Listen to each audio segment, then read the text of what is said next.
back, WNST, Towson, Baltimore, and Baltimore Positive. I've got the purple up, even though it's opening day week around here. We're trying to sort of mix and match a little bit.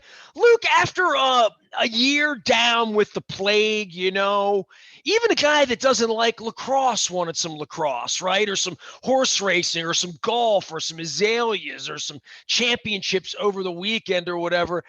It does feel like it's come back into full bloom now that we've had a national championship, exciting Final Four on Saturday night, opening day, and the Orioles, and incredible story with Zimmerman and all that stuff. And now, we sort of settle in, right? There's going to be hockey playoffs if you're a Caps person. There's not going to be if you're Wizards, but I would just say for now, the draft comes into focus. The Ravens. There was a press conference with Sammy Watkins on Monday. There are things happening now, including you're going to a couple ball games this weekend, right? And there'll be people there. So whatever we felt like the cicada blooming of this post-COVID life was going to be like, this is the first week, and I sort of knew that, and taking a little downtime last week, this was going to feel 75 degrees, was going to feel like something normal other than you and Dennis watching WWE the last year, And not even that's been normal. That's been with either very small crowds or a bunch of computer screens with virtual crowds. But yeah, I think, as much as we talked about this during NFL season where it was very normal, overall, other than being there, only very few fans being there, we are starting to get into a period of time now where, with the vaccines being in the background, not even in the background, they're in the foreground, and we're going to see fans at ballparks, and we're going to see more fans at ballparks as the year goes on, because that's how this is going to work. That's how we get back to normalcy. The vaccine is what does it. But in terms of the sports schedule, we're starting to get into the normalcy there. Last year we had baseball season start in late July. Last year we had the NBA and the NHL shut down and then resume in a bubble later in the summer. As strange as it gets, right? We had Preakness in the fall. We had so many strange things. We had the Masters in the fall, and the Masters are going to be this week. So, we had all these events that were disjointed at different times, shortened seasons, rescheduled. All these different things. And look, let's be very clear. We saw this in DC with the Nationals, that COVID's not gone, but we are getting onto the other side of it, right? The light is at the end of the tunnel in that way. So it is nice to see some normalcy return in terms of not just having these events, but having them at the normal time. Even having Gonzaga fans getting beaten down. come back. Well, yeah, there's that too. But it's just, and we touched on this a little bit. And the national championship game was a dog. Baylor was so superior to Gonzaga, and I think everyone was so surprised by not that Baylor won, but just in the convincing fashion that they won, that they did it. But what Gonzaga did on Saturday night, getting another Christian Laettner kind of moment in March Madness, that was cool. Now that moment kind of gets, not memory hold because of Gonzaga losing, but it doesn't hold quite as much prestige because they didn't go on to win the title. But you get something like that happening where there were people in the dome there in Indianapolis, and that's fun. So, we're getting some of this. And again, it's not 100% normal just yet. It'll be some more time before we are approaching that standpoint, but it is a lot of fun. And it's nice to be thinking about these things, watching these events, not really thinking about COVID kind of being the paramount, the paramount story, like it was when baseball started in July, like it was when we were talking about it throughout training camp in the early portion of the NFL season, when the Titans have their outbreak, the Ravens have their outbreak later in the season.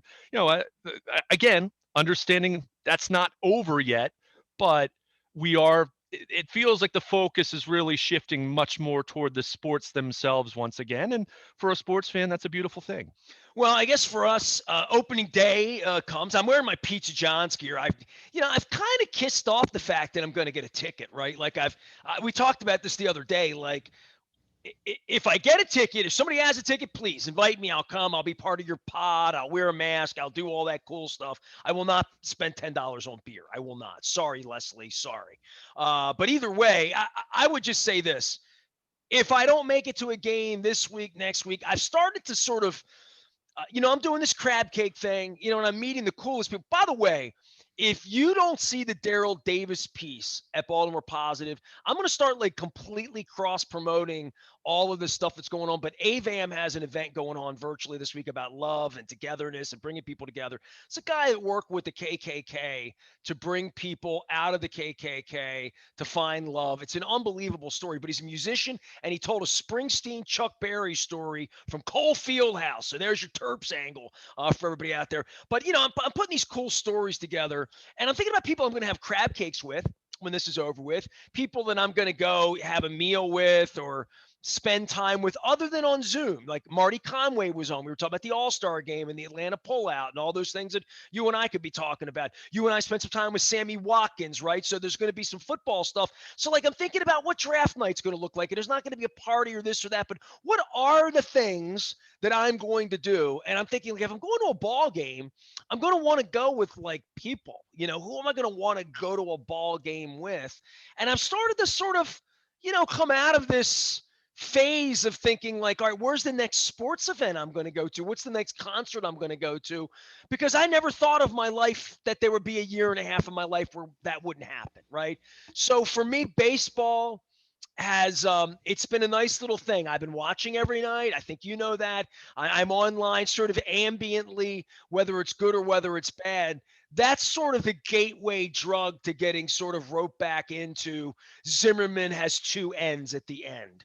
And Cedric Mullins is going to be in the lineup every night. I know we talked about Al Bunbury. But the one thing about this time of year is I have purple behind me. The Orioles aren't winning anything. I mean, look, man, that's where it's at. We have maybe the most exciting player in the sport, right? I mean, you can make that argument on Mahomes or other people. And I found the Watkins thing to be fascinating for my dive in because the thing that I just couldn't get past, and I don't know, maybe this is a millennial thing, and I'm going to yell at you, Luke, to get off my purple porch, um, it looked like he's begging to get out of Kansas City. It was kind of weird. You know what I mean? Like, in sort of the way that Orlando Brown wants to get out of here, right? Like, I just find it a little odd that when you're winning, and maybe it's just being young and, not really fully appreciating whatever it is.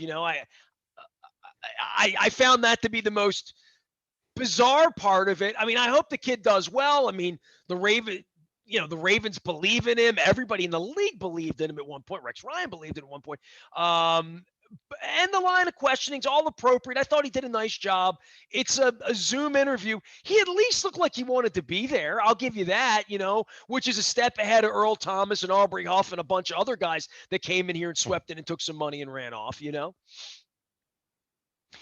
I think that's fair. And I mean, look, I don't think it's a case that he didn't want to be in Kansas City anymore. The reality is his contract was up.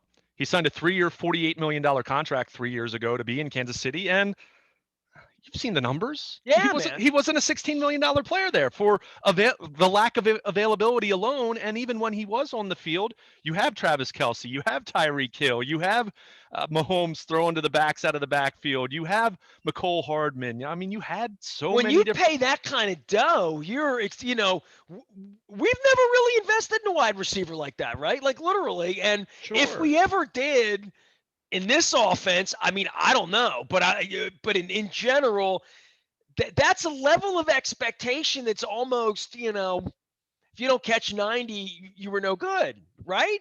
Kind of, sort of. Right. Of course. I mean, his high water mark in Kansas City in his 3 years was 52 catches for 673 yards.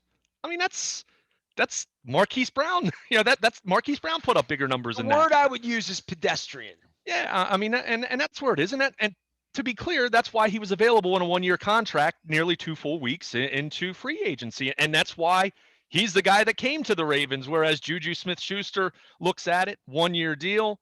he can stay in Pittsburgh and know that they're going to throw the ball a whole lot and he's going to put up big numbers. And that's going to be a better re-entry point in the free agency. Once you've been a lottery pick and you've banked $60 million, don't you want to win, right? And you were at a place where you won. So, Right. I mean, it But you, certainly wouldn't make any sense for him to go someplace, I guess, and catch 90 passes on a team that stinks. I don't know. I mean, I guess he got the bigger, better deal, but he also fell into a nice situation here. If he's going to be, if he's a 55 catch guy in this offense, he's a rock star to me, because that probably means Hollywood caught 80. If they're going to try to throw it that much, and I keep going back to, how much are they really going to throw it? How many guys are really going to catch it when they want yeah. to run it 75% of the time? Well, I mean, it's not 75%, but I mean, it's high. It's the highest in the league. I mean, we said You know what? this. I want to argue that, and I know you have analytics. They would run it 75% of the time if everything they were doing was working like 2 years. Well, If they're in 2nd and 2 on every play, they're going to run a whole lot because they're just going to run until you stop them. I mean, right. and I mean, nobody could stop them. well, I'm not going to argue with that. I mean, John Harbaugh said it, and he's right. I mean, over the last 2 years, it's been the greatest rushing attack in NFL history. When you really want to, and maybe we could debate going back to when we're talking about it being a different sport 6 decades ago, and what have you. But It's you unlike rush for over anything we've ever 3,000 seen yards. outside of Navy and Yeah, Nebraska, literally. I mean, you rush for over 3,000 yards in 2 straight seasons. You average 5.5 yards per carry 2 straight seasons. I mean, it's just that's extraordinary. That said, I'll continue to come back to what we've talked about over and over and over. And this is not an endorsement to just say, oh, they need to throw the ball more. That's never been my argument. They need to throw the ball more efficiently. When they do it, they need to be better at it, because inevitably you do get to the point, like Buffalo in January, like Tennessee 2 Januaries ago, where you either have some things go against you in terms of turnovers and you fall behind, or you have a team that is able to not necessarily shut your running game down, but stop it to the degree that it's not that running at will over and over and over and over again, in the way that they can do that against teams that aren't equipped to stop it. So, in that context, one, Sammy Watkins has to stay on the field, and he acknowledged that. And I think it will be interesting. I thought it was interesting. One of the things that he mentioned, and he even cited playing with the Rams in 2017, where he ended up playing 15 games, which is the most he had played since his rookie year.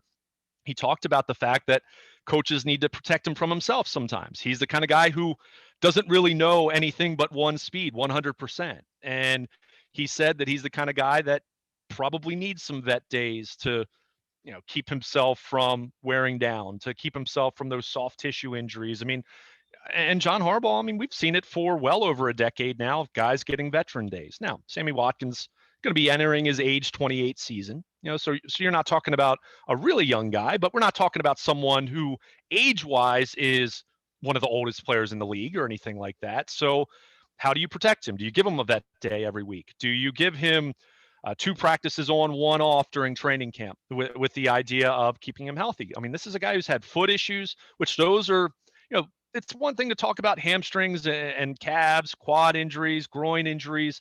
Those are soft tissue type injuries where there are ways to train. And Steve Saunders, COVID stuff aside, is a guy over the last 5 years who has revamped their offseason training program. Lots of players, veterans and young players alike, have offered praise about that. And I think you would even see, and I know, some sites like Football Outsiders do some studies on this, where the Ravens, injury-wise, have done better over the last 3-4 years compared to where they were in the previous 6-7 years. Not to say you eliminate injuries. You're going to have catastrophic injuries. You're going to have ACLs. You're going to have broken bones. You're going to have Ronnie Stanley or some player who gets their ankle rolled. I mean, there's only so much training you can do to prevent stuff like that. There's still going to be injuries. It's football. What you want to try to cut down on are the soft tissue type things. So you're hoping with Watkins coming into this program, coming into this organization, the Ravens, with so much of their player tracking that they do. I mean, these guys wear the vests underneath their pads during practice, and They can track movement. They can track when players are moving a little bit slower than they normally do. In fact, there are guys I know that they've backed off with over the course of a season because they notice they're not running quite as hard in practice later in the year as they were earlier in the year. So, with all of those things in mind, can you help Sammy Watkins be on the field for 14 or 15 games as opposed to 10? Well, there you go. That could be the difference between being the number 1 seed and being, the number 4 seed.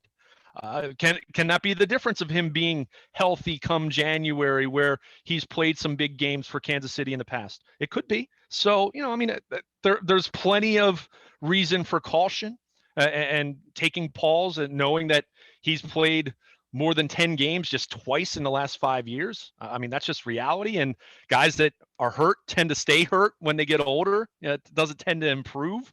If anything, it gets worse. So, there's that. But at the same time, and I think Andy Reid and Patrick Mahomes would tell you this in Kansas City, when Sammy Watkins is right and when he's able to stay on the field for prolonged periods of time, he was able to be important part of that offense. But when you're kind of in and out, you're cycling, you're playing week 2, you're out week 3, you miss week 4, you're back for week 5, but then you exit in the third quarter.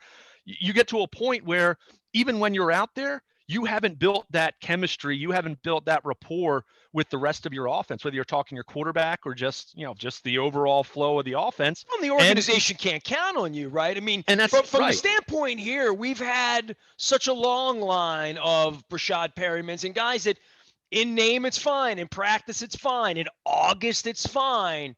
In October, no bueno, like that. There's been a whole lot of that here. So, wide receiver. I mean, when we talk about the tough positions in sports and everything, that pick any sport, any position, whether it's a goalie in hockey or a quarterback, the wide receiver position across the sport and across sports from a draft perspective, as far as risk reward, I would think it's probably off the charts, boom or bust. And weirdly, you get 6-round guys that, go to the Hall of Fame too, Yeah, and I think that's what's interesting about how the Ravens have approached it. Now, recently, the last 2 drafts, we've seen what? Marquise Brown, Miles Boykin, Devin Duvernay, 3 guys drafted in the first 3 rounds. Keep in mind, over the entire duration of the Joe Flacco era, there were 2 drafted in the first 3 rounds. It was Torrey Smith in the second round in 2011, Brashad Perriman, first round 2015.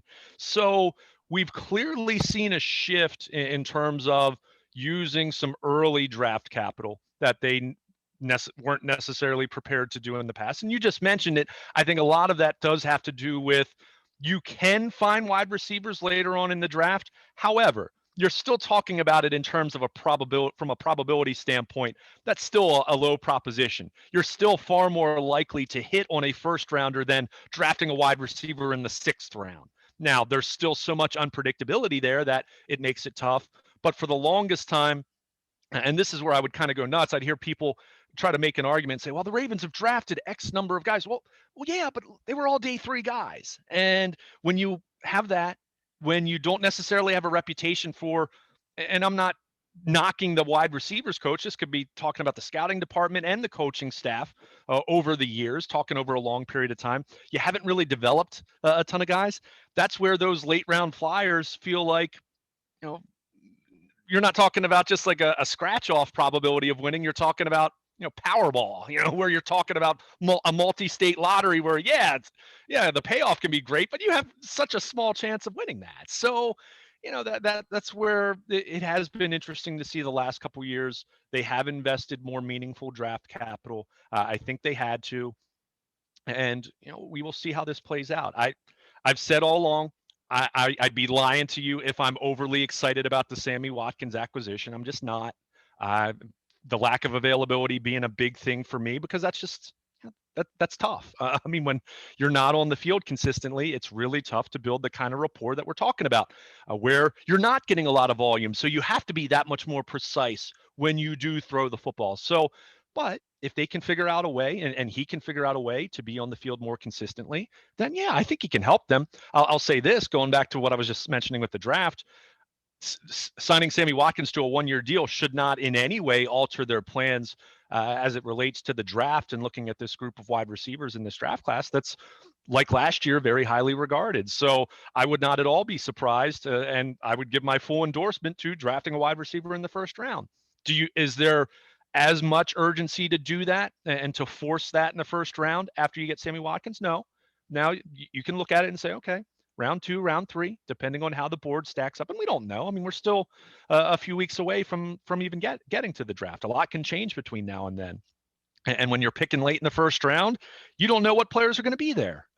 I mean, you can try to anticipate, and I bet Eric DeCosta can think right now, probably give you 5 guys where he feels pretty confident that they're going to be there late in the first round when they're picking, but he doesn't know for sure because so much can happen. I mean, Sam Darnold just got dealt. We've seen quarterback movement, we've seen draft pick movement. There's so much of that ahead of you that how can you know? But I think for me, given how we've seen it play out with the free agent market, Smith-Schuster, T.Y. Hilton, not even talking about any other guys the Ravens may or may not have inquired about signing.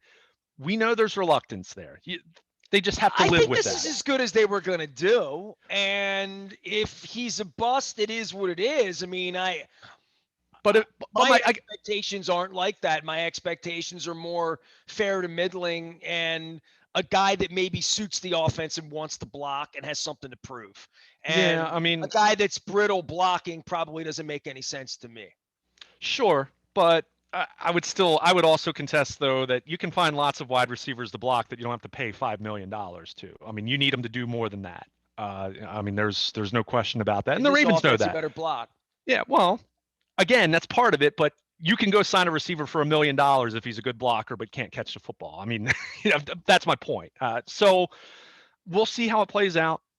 Well, I think. allegedly, they drafted these other guys for those skill sets, right? Well, and that's going to be a big part of it. I mean, at this point, two years into it, I'm not sure you can expect a big league from Miles Boykin, because he's played a lot over his first 2 years, and you just haven't seen a whole lot. I mean, he'll flash. He's a good blocker. To your point, he's still going to play because he is a good blocker, but you need some guys out there who can catch the football and make plays consistently, because we can keep talking about this and keep saying, oh yeah, run the ball, run the ball. Well, we've seen how it's worked out in January because it's just, you're playing better teams then. And that's not to say the Ravens can't win a playoff game. They beat Tennessee, but can you do that 3-4 weeks in a row the way that you need to against a competition that's right there with you, just as good as you? That's where the question continues to lie. So, with that, and you made the point about thinking Sammy Watkins might be the best they can do on free agency on any given year. Well, to me, that makes it that much more important. You're going to have to draft wide receivers then, because how they've done it the last couple of years has been incredible in the regular season, and they've beaten up on the teams that they should beat up on, and they do it in a convincing, impressive fashion. Nothing wrong with that. I'm not discrediting what they've done in the regular season. It's been nothing short of remarkable over the last 2 years. But it's not the end goal. It feels like 5 minutes ago, you and I were like up at midnight being like, they drafted who, when, they dealt to do what. It feels like 5 minutes ago, right? I mean, Flacco's here, and now he's sure, no question. It does happen quickly, and from that moment that it happened, and I know you and I will be talking about this next couple of weeks, probably diving deeper into it, where the franchise has gone in the last, 36 months, right? Yeah, no question. And I mean, it's worked to a very high degree in the regular season. Almost like geniuses, really. I mean, yeah, but the true geniuses are cemented when? In January. I mean, Tom Brady's the genius. We figured that out. It wasn't Belichick. Yeah, right. So, but going back to what I was just saying, finishing the thought about wide receiver, I mean, if Sammy Watkins is indeed the best they can do in free agency, then yeah, they're going to have to draft wide receivers, and you're going to have to hit on guys. I mean, to this point, in this current era, Marquise Brown so far, he's been pretty good. Would I say that pick's been a home run yet? Not yet. Now, if he, catches, I'm not even so much about the volume of catches, but let's say he has 950 receiving yards this year, so he takes another step up, then okay, that first round pick's looking really good. The Miles Boykin pick in the third round, Devin Duvernay 1 year in, we'll see what he looks like this year. I mean, the one reason the Ravens didn't even try to keep Willie Snead was Devin Duvernay is a slot receiver, and I think they'd like to have him and James Prochet more involved in the slot, understanding that Mark Andrews also plays in the slot, and Marquise Brown will line up there. So, They I mean, spent it's 3 months scouting these guys, a year, 3 years scouting these guys, but 3 months thinking this is the guy, and they yeah, make that call on that Thursday night or that Friday night. And then, I mean, I don't think we should be doubting Thomas's in regard to pretty good use of Earl Thomas there, I think. But in regard to what Matt Judon became, and what in regard to what even Paul Kruger and yeah, any of these guys became once they, as Harbaugh would say, get in our system. yeah. They get in our system. We make them better players. That's what we do. We design around them. Now that they have a feel on Duvernay after feeling him, big school, all of that, bring him in. You'd like to think that if there is a system, you would see improvement. And I think, look, man, I mean, they got a couple years worth of, work out of Matt Skura. Bozeman's turned into like a starter. They do nice work here with players. You were talking about growth mindset earlier in the week with Yeah. Cedric Mullins or with John Means or what they were and what you can make them into. There's such skepticism here on the wide receiver thing Oh, that's over the deserved course of though. two That's generations, deserved right? though. But Yeah. at I mean, some that's point, it's a different. They've only had the offense for 24 months, really, right? I mean, they drafted into it, and they drafted the wrong kid at tight end, right? I mean, they used the one, and then 10 minutes later took the quarterback and undid it 2 years later and turned it into a running back. I mean, in the same way that when I wrote Purple Rain 1, that the draft pick that turned into Jamal Lewis, like all the things that happened, Dobbins still here, right? And yeah. still, we're not bitching about him at this point, right? Not yet, anyway. But I would say for them drafting into this, I do want to see Greg Roman sitting back and watching film and saying, I like that Duvernay kid out of Texas. Bring him in here and we'll do this and we'll do that. And the fact that it doesn't happen in the first 5 minutes, and I think even the same thing with Hollywood Brown. And look, man, I mean, all the things about him, he's slight, he's built like me, the notion that he would stay healthy and all of those things that you would normally think about a player like that. Dropping the ball's not one of them. Relationship certainly isn't one of them with him and Lamar. So I do think that they've done a lot of winning here, and I go back to how I felt about Flacco in 2010 or 11. And I definitely feel different about a 6'5" guy that throws the football and bringing in weapons. And you think that way as opposed to, we're going to run number 8 up in the middle and let linebackers get after him. He hasn't taken on a lot of kill shots, which I find amazing after 500 rushes or whatever it's been for him, right? I'm making that note. What is his number? How many times does he run the football? How Oh, many I mean, times has he been hit? No, he hasn't get hit a whole lot, well, which is amazing. and that's the big key. It's funny. I looked at this at one point. I think this was during his MVP season, and I wrote this at the time, WNST.net. You can check it out at BaltimorePositive.com. I can't remember the headline exactly, but I actually looked at this from the standpoint of, we fixate so much on a quarterback taking off. And, it's one thing to talk about whether it's a scramble from the pocket. It's another thing to talk about whether it's a designed run. But we have seen ample evidence, and Joe Flacco being a perfect example of this back in 2015, of quarterbacks who are hurt passing from the pocket. Why? Because, well, they've got 4, sometimes 5, 6 defenders trying to bring them down. You have 5 offensive linemen, sometimes a 6th, trying to protect around the guy. And what happens sometimes? James Hurst, left tackle at the time, filling in for Eugene Monroe, couldn't stay on the field, was pushed back into Flacco's knee and tore his ACL. You see so many of those examples. So for me, I don't even look at it as much as runs, carries, rushing attempts per se. I try to look at it in terms of how many times per game and then per season does the quarterback have the football in his hands for an extensive period of time? Whether you're talking about a design run where Lamar fakes at the mesh point to Gus Edwards or J.K. Dobbins and takes off and runs off the edge, or whether it's him in the pocket and he's standing back there for 5 seconds and then takes How off. much time is he at risk is what you're saying. Yes. Because you can look at it in terms of, okay, he has X number of rushes, and that's way and by more. the way, dude, I threw a dart and I could have totally embarrassed myself. He has 482 rushes. I Yeah. said 500. Oh, I mean, that's not bad, but I was thinking, did I? did I say that right? And I'm like, dude, there were times he ran 20 times, Sure. like a running back. Like, of course he's had 500 rushes, but, also 3,000 yards. So, there's something to be said for that. No question. But so you can look at it in terms of just the rushing attempts and just kind of you view those in isolation and say, okay, that's way more dangerous for a quarterback. And look, I'm not saying when he takes off and run that he's not at risk. My point is he's at risk every time he does that. He's at risk every time he does drop back to pass. So you can look at it like that, or go look at the quarterbacks who are throwing the ball 600 plus times per season. How many times are they standing back in the pocket? And let me ask you this: how many of those are the quick 3-step drops where the ball's out in 2.5 seconds?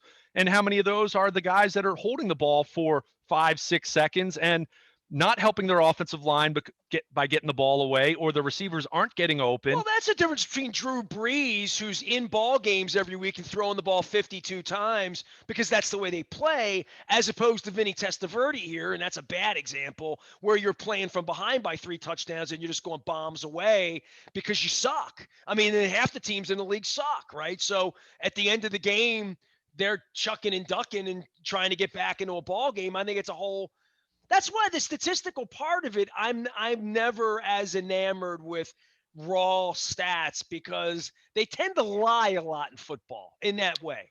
Well, I don't think I just think there's a lot of context that you need. Those numbers are very useful, but you have to understand what they mean. I wrote this actually talking about officially going to the 17 game schedule. I mean, think about this. Johnny Unitas at the beginning of his career in the mid to late 50s, they played 12 games a season. Lamar Jackson now is going to have 17 per season.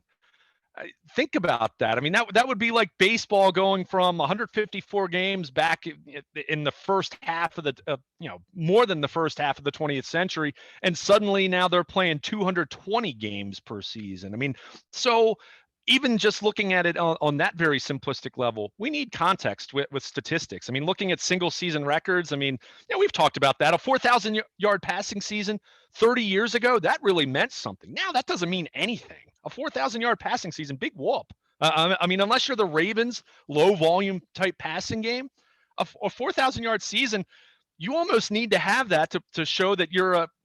And let me be clear, strike well, that. your dad you don't would need to come even back need that. and wouldn't recognize it, and he's been gone, 17 years, 15, 16, 17 years. My dad's been gone 3 decades.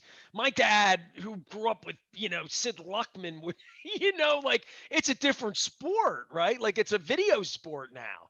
But that's why we need to look at rates. That's why we need to look at yards per attempt. That's why we need to look at yards per carry. I mean, I just mentioned 4,000 passing yards. Think about it in terms of a 100-yard rushing day for a running back. That's kind of the benchmark for, hey, that running back had a really good game. Well, did he have that way in 12? The era of Earl Campbell? 100 yards was 100 yards. It was, but I guess my point now is because we have more games that we're playing, because the sport has changed, more so on the passing side.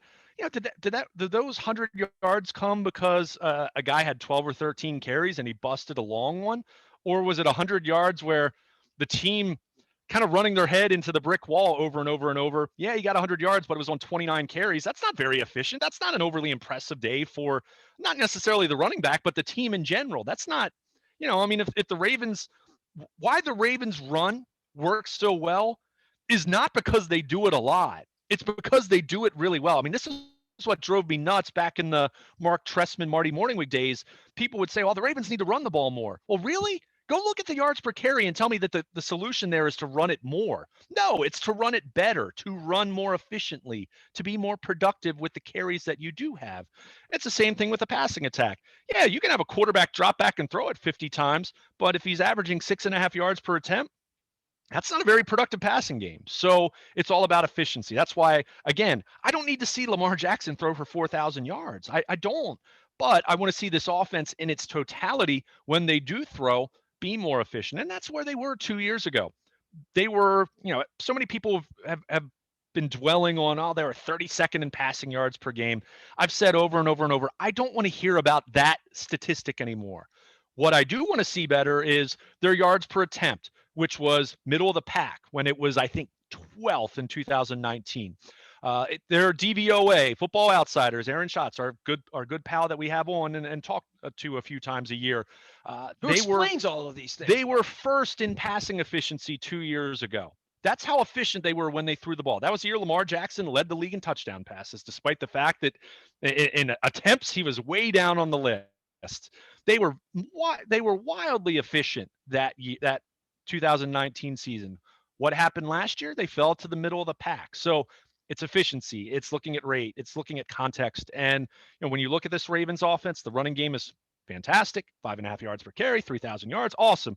Passing game, it wasn't terrible like people try to make it out to be, but it was mediocre last year, and it needs to be better. And we'll see ultimately if Sammy Watkins, how much he plays a part in that. But I would suggest still drafting another wide receiver fairly early in this draft, first round, second round, third round, and hoping Marquise Brown another level, hoping Devin Duvernay takes a step up. We'll see about James Prochet, et cetera. Go down the list, Miles Boykin, but can you get more efficiency? That's going to be the big question as it relates to this passing game.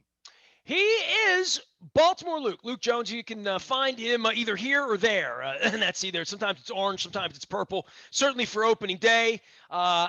Decent weather, have a hot dog, right, on my behalf. Enjoy the games this weekend. The Red Sox in town, they stink. I saw them play last weekend, so I know this. The Yankees are pretty good. I saw that as well. Congratulations to Ben McDonald's nephew. Man, there's just good, heartwarming stories throughout this organization, Luke. So, other than the fact that they're making Palmer and Garceau freeze out there broadcasting, at least that won't be a problem this week. So it's all those individual stories. Max Soroller, and you mentioned Bruce Zimmerman earlier in the segment. I mean, that's what you have to look at right now. So we'll see how it plays out with some of these younger guys, and that you hope that some of them at least are part of the future. So it'll be fun, and looking forward to seeing fans back at the ballpark after it being quite quiet last year, and just even as a media guy, we don't like that. Well, yeah, let's get out in the city and support some businesses, including all of our sponsors. Right, I got my Pizza John shirt on right now. They're making a crab cake over there. I'm doing a crab cake tour. I'll be telling you more about that later on in the month. I visited with Damie over at Fadley. She's feeling better. That's great. She was trying to make me walk out of all kind of fish. I mean, fish I was Googling, like pompano. And I'm like, what kind of fish is that? She's teaching me about this rockfish hybrid. And I'm like, wow, that's cool. So I'm going to get some fish here this summer from our friends at Fadley's, giving them a shout out. And I will also be doing a lot of shopping at Wise and Wise Markets. We'll be talking a lot with them about all they do. I did pick up some goodies, some cookies from the Wise Bakery. I was at the Wise over by UMBC. I've been trying to go to all the different Wises to get the feel for the stores and what's going on now that we're working together. But we'll be telling you more about all that they're doing. I'm using my rewards at the counter, so I'm scoring some points. I'm feeling good about all that as well. And I'm getting appy, Luke. I mean, I almost said Luke Appling, but no, Luke. He's a baseball player, but you knew that. Not a lot of people know that, but you're a Luke. It's like knowing every Nestor. By the way, I couldn't remember the Nestor guy's last name. I had to Google him the other night. The Oriole pitcher. Because Nestor Cortez. Yeah, I kept thinking Nestor Torres, and I'm like, no, that's the flutist or flautist, is what you would say. But nonetheless, Nestor I have Cortez, a new phone, and if you're having having an Oriole for 5 minutes, it's because his name was Nestor. They wanted to have surprised they even took him north. Is his lifetime ERA like 4? I think it was a 4-digiter, right? I mean, it's a 10 or an 11er, right? Probably. Well, he was back with the Yankees, and I want to say he's pitched some games for them. Not meaningful games, but I want to say he was up for them for a while. He at least was in their system. I don't know if he still is. There's nobody that I pulled for more than my dude Nestor Cortez, whose ERA with the Orioles, if it wasn't 10, it was damn near it. It was 771. Okay. All right. Kept it under 8. Nice. One Nestor in the whole organization, and I was making Chico Simone jokes on the internet. I am Nestor. We are WNST.net. I swear we do intelligent conversation around here and more wise conversations out at BaltimorePositive.com.